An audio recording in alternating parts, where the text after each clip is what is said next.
Former DHS Chief of Staff Miles Taylor is giving us a lot of insight into how Donald Trump behaved behind the scenes. And while he's been very candid and awful in front of people publicly, there is a lot that we've been learning about in regard to, the intelligence briefings that Donald Trump is supposed to participate in, and how he views Puerto Rico versus other countries. So first, let's start off with the intel briefings where Miles Taylor says, the intelligence officials really did run into all sorts of problems with Trump.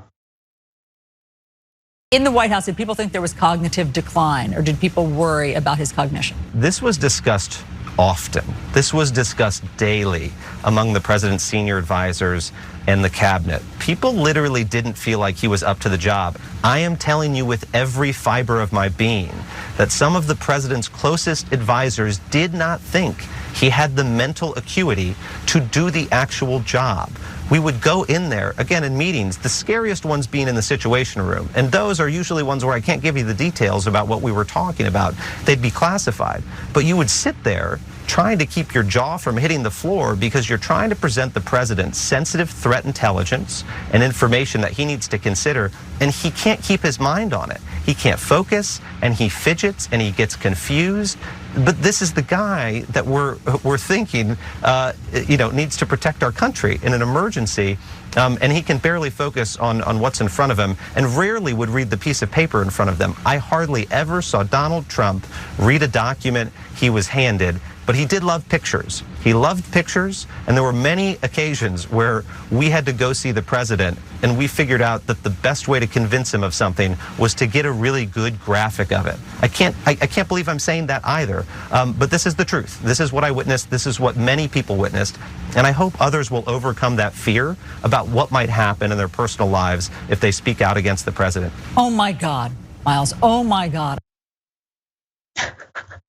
Okay, let's calm down.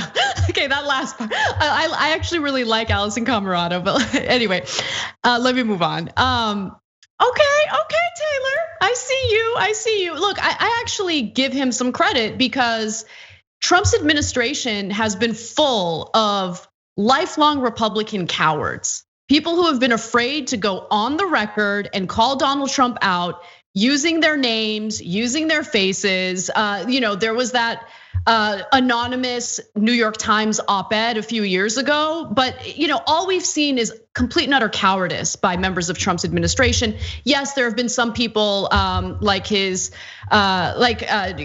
John Kelly who came out and finally did criticize Trump. But Miles Long is like really giving us insight into all these different aspects of the Trump administration that are disastrous for our democracy. Trump's potential unwillingness of accepting the election results. And in this case, he's going on the record showing his face and admitting that Donald Trump just had absolutely no interest in those intel briefings, but more importantly, wasn't even competent enough to comprehend those intel briefings, right? And so bringing up his competence here is important, especially coming from someone who not only worked in Trump's administration, but who is a lifelong Republican. This isn't some Democrat or some progressive who's speaking out against Donald Trump. This is a lifelong Republican who worked for him and was chief of staff for DHS. Yeah, so look, guys, the one thing I can't stand, there's a lot of things that get me fired up, as you know, if you watch the Young Turks. But the number one on that list is when people deny the obvious. And so for 4 years, I had to endure people talking about Donald Trump's strategy. Oh, he's got a strategy of this and that, and he's doing distraction, and he's doing that. And he's not doing anything. He's an idiot. He's a total utter imbecile.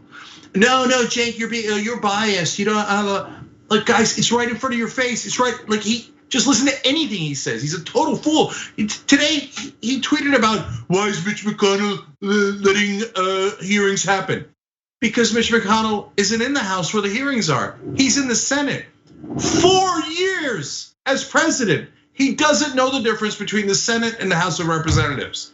No, but the strategy, and then Cenk, you're biased. No, moron. Okay, and we said it 1,000 times. He can't read. He doesn't want to read. He's not up to the job. And 4 years in, we still got cable news anchors going, oh my God. And look, I like Camerata too, and she has many good moments. And I know that, but what that indicates though is there's such a thick bubble of no, we have to respect people in power. We have to.